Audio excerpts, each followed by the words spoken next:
Amigos, ¿qué tal? Bienvenidos a esta nueva emisión de Diálogo. Un saludo cordial desde Beijing, soy Jia Jiaping. Los nuevos casos de coronavirus siguen al alza en muchos lugares del mundo, mientras la última variante Omicron no ha dejado de generar alarma. En esta última oleada de contagios, Europa es de nuevo el epicentro de la pandemia y como respuesta muchos países europeos han reforzado sus restricciones sanitarias. Nuestro programa de hoy se dedicará a la última actualidad de la prevención de la pandemia. En primer lugar, echamos una mirada hacia Europa y para esto nuestra corresponsal en España entrevistó al doctor Estanislao Nistal Villam, virólogo de la Universidad San Pablo. Veamos a ver cuáles son sus explicaciones sobre esta oleada de contagio en Europa, especialmente en España.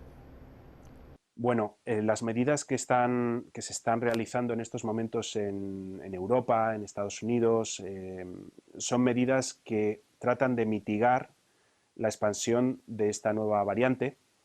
Va a ser muy difícil una vez que tenemos casos de transmisión comunitaria en el lugar donde se ha diagnosticado una infección y empieza a haber circulación no controlada del virus entre personas que no provienen del lugar de donde esa cepa proviene, de donde ese nuevo virus viene, pues si no somos capaces de contener esa transmisión comunitaria porque no hay medidas excepcionales, pues va a ser difícil controlarla. Todo esto dependiendo de que este virus realmente sea muy efectivo a la hora de transmitirse y de infectar y propagarse y desplazar a otras variantes que tenemos en estos momentos, como la variante Delta. Es algo todavía por ver si va a ocurrir.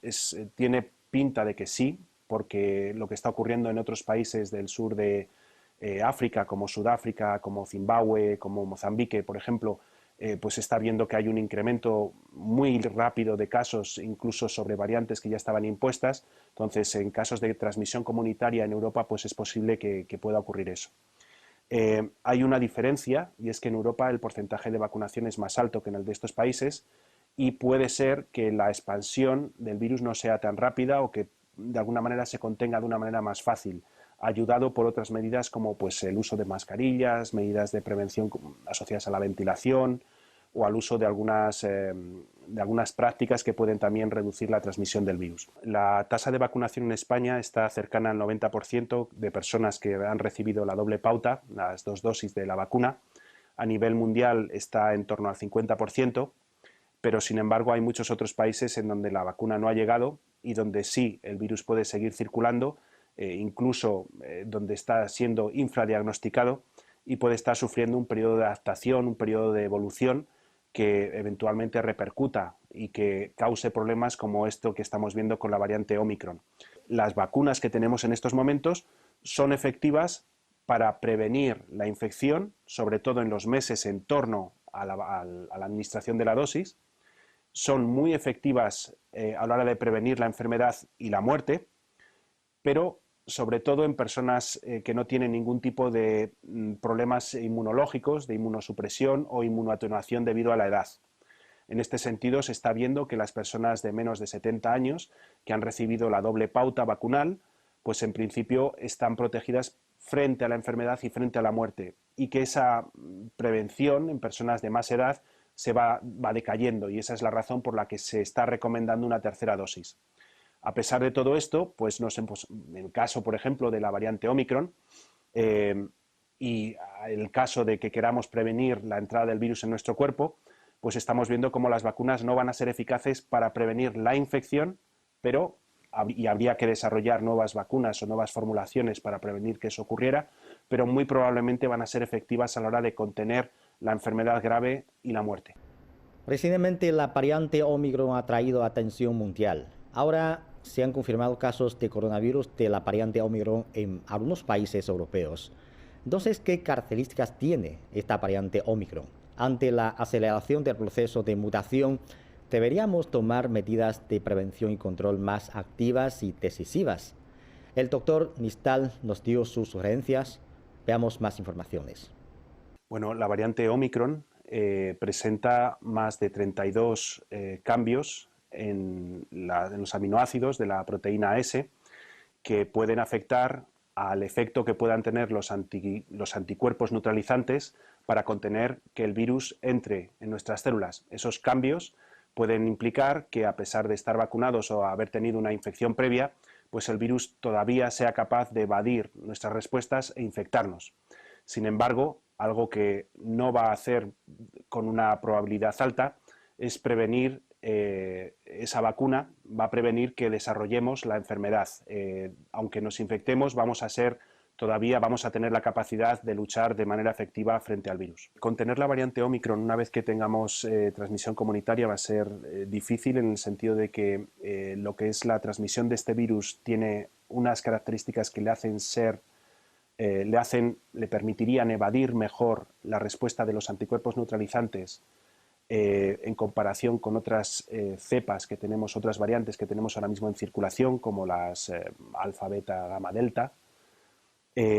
La Omicron se va a saltar ese control y en ese sentido va a tener una ventaja con respecto a otras variantes anteriores. Si tenemos que hacer o imponer medidas más estrictas a la hora de contener el virus, todo dependerá de qué grave, de qué virulento pueda ser esta variante y si realmente esta variante puede causar un daño a nuestro sistema social que sea lo suficientemente impactante como para restringir completamente pues, el comercio, la economía, las escuelas, las universidades, el libre tránsito de personas. Todas estas cosas, si tenemos una variante que está más atenuada, aunque sea más infectiva, pues podrían irse relajando. Sin embargo, si la variante o futuras variantes que vayan apareciendo, en alguna de ellas se ve incrementada la virulencia o se ve mantenida la virulencia pero incrementada la transmisión del virus, habría que tomar medidas más severas. Y en este sentido volveríamos pues, a situaciones como las que hemos vivido anteriormente, en las cuales pues, hay que restringir el tránsito o hay que incrementar el uso de medidas de protección o medidas de cuarentena que pudieran cortar rápidamente las vías de transmisión. En la entrevista, el virólogo español también subrayó la importancia de la cooperación entre todos los países frente a la pandemia. El modelo de China ha sido un ejemplo en el sentido de que fue muy rápida a la hora de proveer la secuencia del virus en cuanto se tuvo y de poder de esa manera desarrollar test de diagnóstico que sirvieran para saber si las personas en los distintos países estaban infectándose o no, y también para, desde el mismo momento en el que se conoció esa secuencia, comenzar el proceso de desarrollo vacunal, así como desarrollo y búsqueda de nuevos antivirales. Entonces, en ese sentido, la cooperación entre países es fundamental. El hecho, por ejemplo, que ahora Sudáfrica haya dado la alarma indicando que tienen esta nueva variante, es otro ejemplo de solidaridad, de cooperación entre países, que es esencial. En esta situación pandémica, si no nos ayudamos unos a los otros, tenemos un problema muy gordo que tarde o temprano nos va a volver como un boomerang. Si somos capaces de seguir colaborando e incluso ser más activos en esta cooperación, con el intercambio de información, con el intercambio de la aplicación de medidas comunes, la cooperación a la hora de proveer vacunas a aquellos países que no las tienen o antivirales, pues todas estas medidas van a ser imprescindibles para salir de esta pandemia cuanto antes. Ya hemos pasado casi 2 años en compañía de la COVID-19. Ha sido un periodo en el que hemos estado muy afectados por la pandemia y un proceso en el que hemos conocido cada vez más sobre este coronavirus. En México, nuestra corresponsal Ethel Soriano realizó una conversación con el doctor Alejandro Cárdenas, médico internista del Hospital Ángeles de Pedregal. Vamos a ver qué mensaje nos transmite el doctor Cárdenas sobre esta pandemia. ¿Cómo ves que se ha manejado la pandemia en México en cuanto a la atención, en cuanto al bloqueo, en cuanto al estar guardados todos? Mira, no podría yo hablar nada más. No quiero hablar de política, sino cómo se manejó el tema de salud. No podría yo hablar de México nada más en ese aspecto, sino tendría que hablar de todo el mundo, ¿no? Porque lo que sucedió aquí en México, pues sucedió en muchos lugares, ¿no? Y en países del primer mundo como Italia, como España, como Francia, como Inglaterra, como Estados Unidos, ¿no? Que tuvieron que confrontar la pandemia y bueno, pues se vieron sobrepasados. Lo que quiere decir es que no estamos preparados en ningún aspecto, en ningún lado estamos preparados para esta pandemia. Entonces, Los servicios de salud se vieron sobrepasados completamente. Nadie pudo confrontar con solvencia la presencia de la pandemia. O sea, no sabíamos cuánto tiempo cerrar, o sea, porque estamos hablando también de pandemia y economía, ¿no? El tema que tantas pérdidas de empleo, que no es el tema ahorita, pero no sabíamos cuánto tiempo, cómo eran los contagios, que si personas asintomáticas también podían contagiar. O sea, fuimos aprendiendo en el camino.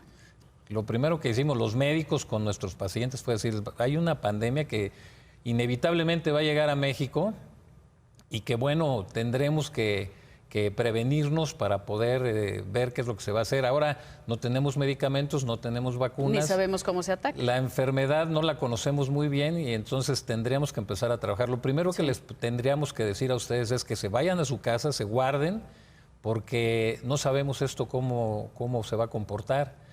Y esa fue la primera parte. Antes de que el sistema gubernamental dijera que la gente tenía que quedarse en su casa, ya muchos médicos les habíamos advertido a los pacientes que se fueran a sus casas y se quedaran ahí. Que fue muy diferente a la de la influenza, porque era una epidemia nacional y no sabías cómo atacarlo. La influenza sí. Aquí no, era un virus nuevo que no sabías, que ahorita todavía se siguen sabiendo síntomas nuevos. Y había cosas diferentes, como por ejemplo había un tratamiento, aunque no había suficientes medicamentos, pero había un tratamiento que era bastante efectivo en contra de la influenza. También hubo restricciones de circulación a nivel de la población y le mandaron a la gente que se quedara en casa. Sin embargo, es muy diferente, ¿no? Pero no teníamos esa experiencia. Tenemos esa pequeñita experiencia de algo que sí había un tratamiento y sí lo conocían, aún con desabasto alrededor. Claro. Pero esto es totalmente nuevo. Tú como médico, ¿qué aprendiste? ¿Qué aprendiste a lo largo? Y sería como una respuesta de la comunidad médica, porque tú estás en todo eso, para saber qué aprendieron, qué aprendió la comunidad médica en estos tiempos. En la primera parte no fue tanto aprendizaje, sino fue sorpresa, ¿no? De encontrarnos frente a un virus que era capaz de arrasar con gran parte de la población. Bueno, no gran parte, sino parte importante de la población. Que el recurso que tenemos en México de experiencia y sabiduría por tiempo y edad, que es la población mayor de 50 años de edad, se veía altamente amenazada por este problema, que no teníamos la manera de darles tratamiento a quienes se ponían graves, porque los sistemas de salud estaban abarrotados. Los especialistas en el manejo de los pacientes graves, muchos de ellos eran de la tercera edad y estaban también recluidos en sus domicilios. En algunos lugares les permitieron que se fueran. Entonces, el recurso más valioso que teníamos para enfrentar la enfermedad y para resolverla, pues migró a sus domicilios. Muchos de los intensivistas de nuestro país son extraordinarios, tengo que reconocerlo. No estaban al frente del manejo de todos los pacientes, no había manera. No tenemos tantos intensivistas en el país como para atender a todos esos pacientes. Ni la capacidad instalada de las instalaciones. Gente que conozco que tiene 30, 40 años de experiencia manejando pacientes de la unidad de cuidados intensivos, no estaban, o si estaban, ellos me decían, esto se comporta completamente diferente a todo lo que habíamos enfrentado anteriormente, nos cuesta trabajo, hemos ido aprendiendo a marchas forzadas lo que tenemos que hacer. Y desafortunadamente no habemos tantos con este recurso de experiencia para enfrentar la enfermedad. Muchos médicos que no eran expertos en el manejo de pacientes de cuidados intensivos tuvieron que entrar al quite para resolver el problema. Sin embargo, si tú no tienes la experiencia para el manejo de ventiladores y de pacientes en estado crítico, las oportunidades que tiene el paciente son muy pocas, ¿no? Y entonces vas a pasar de una estadística que decía que tenía que haber un 2-3% de pacientes graves en hospital con porcentajes bajos de muerte a una cifra mucho mayor. Por ahí hay cifras que en hospitales privados el caso de mortalidad de pacientes intubados era del 18%. En hospitales privados. Y se iba creo que al 60-80% de pacientes intubados que fallecían en hospitales públicos. Sí, el promedio más o menos era de 25%, pero no solamente en los hospitales privados, algunos institutos que tienen recurso humano y recursos tecnológicos los de tercer primera, nivel, ¿no? como el Instituto Nacional de Enfermedades Respiratorias, el Instituto Nacional de la Nutrición, el Instituto Nacional de Cardiología. Eran centros donde se estuvieron atendiendo a los pacientes con una mortalidad de pacientes intubados del 25%, que era bastante bueno, ¿no? El número 1 de casos de diagnóstico y casos de muerte, pues es Estados Unidos, ¿no? Sí. Pero es por el tamaño de la población. El tamaño de la población, claro, pero vemos este gigante tecnológico y lleno de recursos de personal humano, cómo le ha costado dominar la pandemia. Y bueno, países como México y de Centroamérica y Sudamérica, que tenemos muchos menos recursos tecnológicos y mucho menos personal humano para enfrentar la pandemia, pues tuvimos que padecer grandes carencias y muchas dificultades, ¿no? Entonces se nos multiplicaron los casos.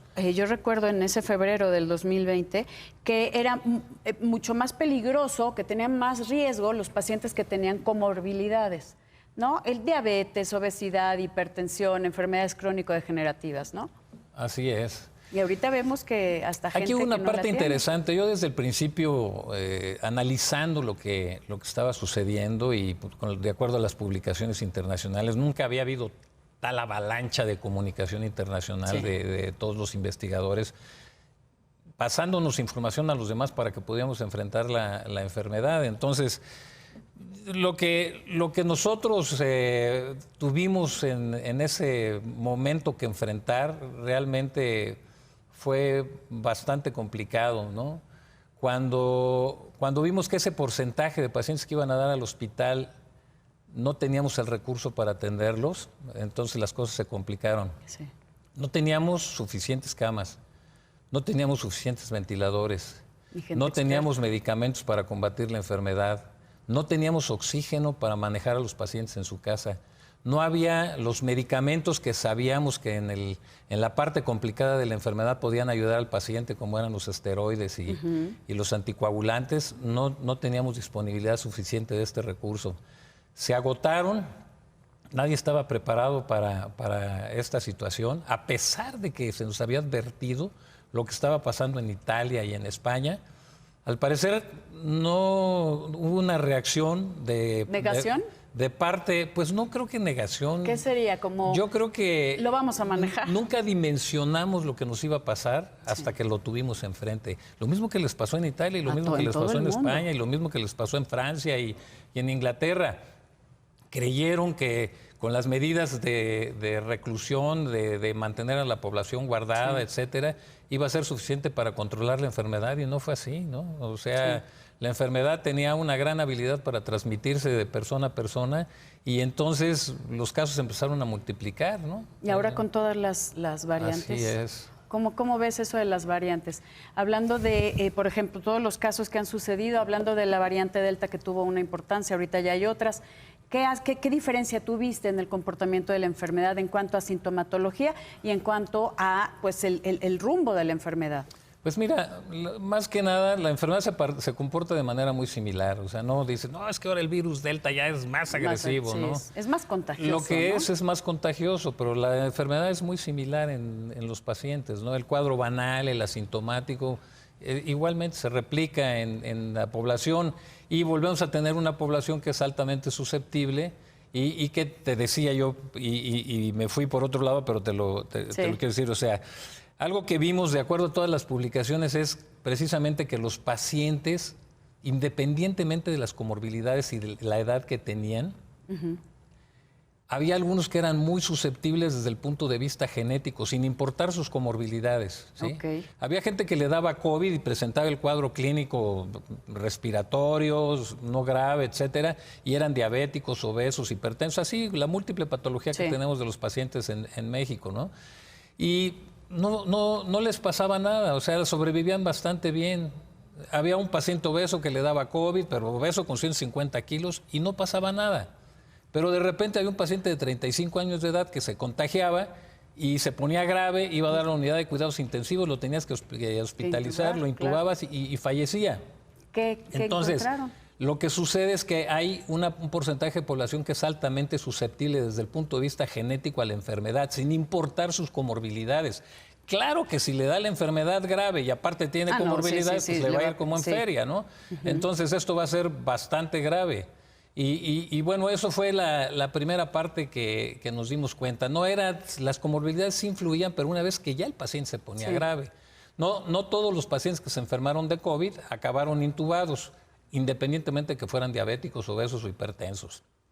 Había pacientes con lupus, con artritis reumatoide, que les dio COVID, no se pusieron graves. Entonces, había un determinante desde el punto de vista genético que era importante. Además de la epigenética, ¿no? Que siempre hemos hablado de esto, que es el medio ambiente, cómo nos influye, en cómo respondemos o no a alguna patología. Ahora, dime una cosa, Alejandro Cárdenas, como sociedad, ¿qué hemos aprendido?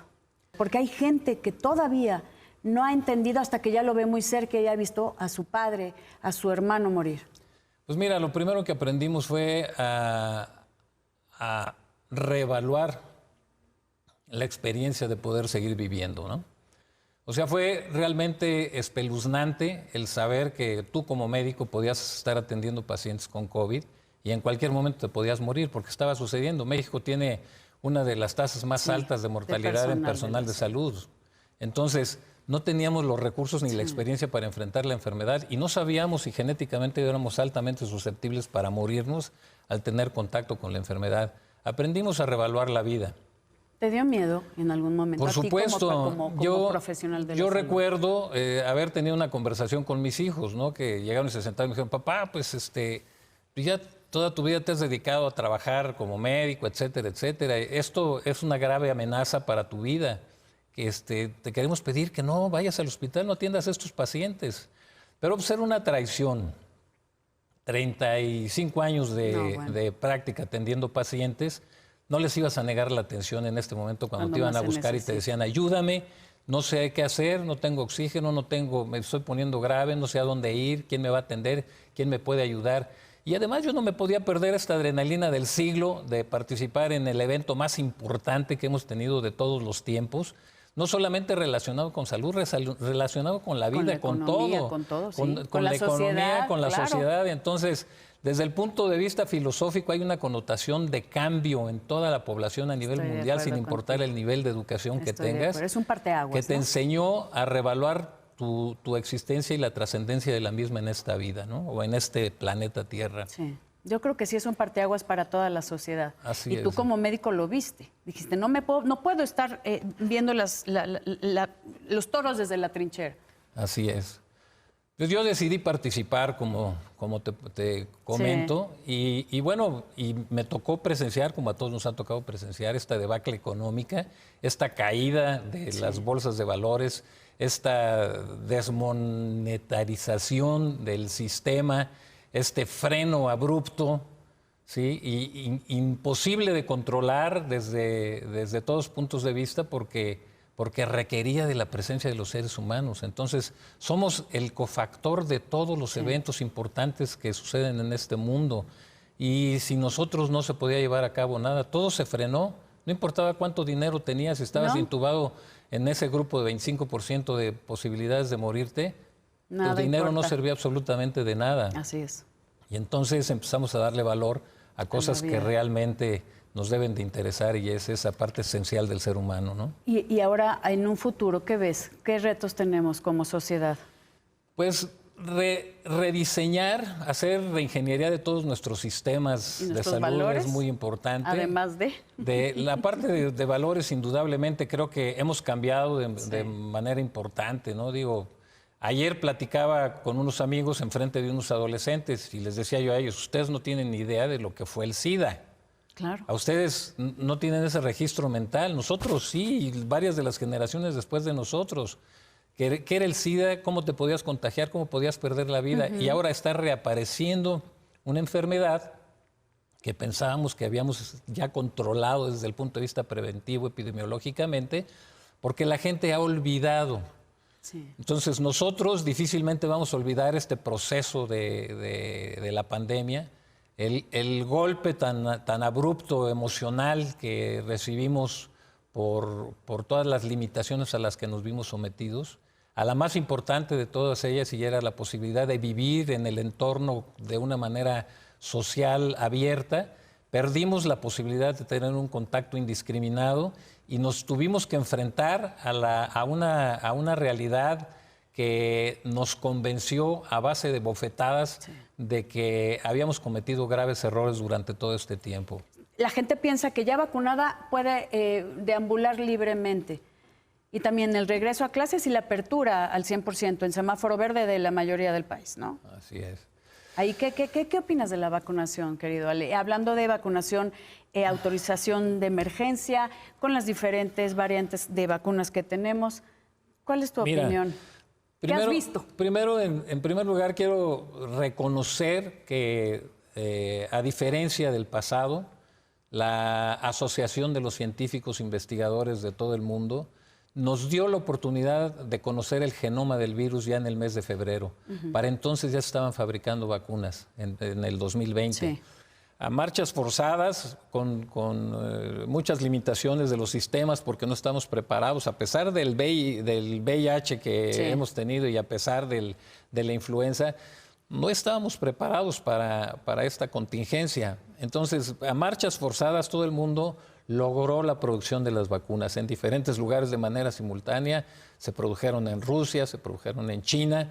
Se vino después la aparición de las nuevas variantes. Sí. La de Inglaterra, la de Sudáfrica, la de Brasil, la de Sudáfrica. En Sudáfrica estuvieron aplicando la vacuna de AstraZeneca y para esa variedad aparentemente tenían problemas donde no obtuvieron una respuesta convincente de parte de la vacuna, entonces decidieron aplicar otro tipo de vacuna. Ahora tenemos unas vacunas con innovaciones impresionantes como las de RNA, imagínate. O sea, fabricar el RNA del virus para generar la reacción en el interior de nuestro organismo. Eso se me hace fascinante, pero tenemos que decir que es la primera vez que se usa en humanos. Ya se usaba el RNA en animales. En humanos es la primera vez y eso es nuevo. Eso es difícil. No sabes cómo va a reaccionar un cuerpo humano. Sí, no, definitivamente, pero los proyectos y los protocolos apuntan y ya no estamos en una fase experimental, o sea, ya después de todos los millones de personas vacunadas. ¿Pero has visto vacunados que siguen enfermándose? Sí, claro. O sea, de hecho, la vacuna te protege contra enfermedad grave y contra la muerte, en la mayoría de los casos, ¿has visto no en algún todos. vacunado que haya muerto? Sí, claro.